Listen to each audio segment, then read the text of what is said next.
Hello guys, এসে গেছি আবার একটা নতুন ব্লগ নিয়ে। আজ এসেছি আমি আমাদের ধুলাগড়ি মসজিদ পাড়া জমাদার ক্লাবে। তো এখানে হরিনামের হচ্ছে আজ শেষ দিন।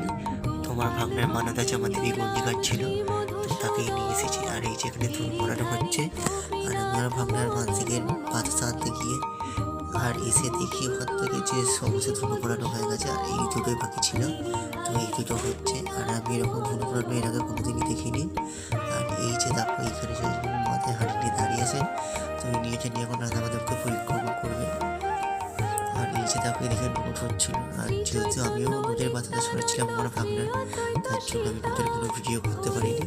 আর এই যে পরিক্রমা স্টার্ট করে দিয়েছেন, এবার পরিক্রমা শেষে এই হাঁড়িটা ভাঙবেন। আর এদিকে তো আবির ছড়াচ্ছে। তো আর এই যে হাঁড়ি ভাঙা হয়ে গেছে, আর এখানে এরা নাচতে স্টার্ট করে দিয়েছে। তো ভিডিওটি তোমাদের কেমন লাগলো কমেন্টে জানিও, আর ভালো লাগলে ভিডিওটি শেয়ার করে দিও।